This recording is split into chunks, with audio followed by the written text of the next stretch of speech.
Hello అందరికీ, ఈరోజు మీ ముందుకి మన కరీంనగర్లో తెలంగాణకు సంబంధించిన Maruti Suzuki Celerio ZA optional variant తీసుకొని రావడం జరిగింది. దీనికి ఎలాంటి ఖర్చు మీకు లేదంటే రిజిస్ట్రేషన్ సంబంధించి ఎలాంటి ట్యాక్స్ కూడా పే చేసుకోవాల్సిన అవసరం లేదు. మేమే మీ పేరు మీద రిజిస్ట్రేషన్ చేసిస్తాం. మీరు కార్కి సంబంధించిన అమౌంట్ పే చేస్తే సరిపోతుంది.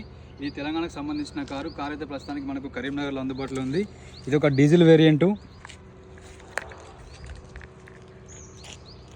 ఏ పార్ట్ కూడా రీప్లేస్ కాలేదు. మైలేజ్ విషయానికి వస్తే మనకు 20 నుంచి 25 ప్లస్ వరకైనా కూడా మనకు మైలేజ్ అయితే రావడం జరుగుతుంది. ఇందులో 2 ఎయిర్ బ్యాగ్స్ ఉంటాయి, 4 పవర్ విండోస్ ఉంటాయి, కంపెనీ ఫిటెడ్ మ్యూజిక్ ప్లేయర్ కూడా ఉంటుంది. కంపెనీ ఫిటెడ్ అలాయ్ వీల్ వస్తాయి, rear wiper, rear defogger, all features ఉంటాయి. కంప్లీట్గా top end variant, anti braking system కూడా ఉంటుంది. కార్ అయితే ప్రస్తుతానికైతే కరీంనగర్లో ఉందండి. ఎవరికైనా కావాలనుకుంటే డైరెక్ట్ కరీంనగర్కి వచ్చి వెహికల్ని లైవ్ ఇన్స్పెక్షన్ చేసి తీసుకెళ్ళచ్చు. వీడియో నచ్చినట్టయితే చిన్న లైక్ చేయండి, షేర్ చేయండి. Thank you so much.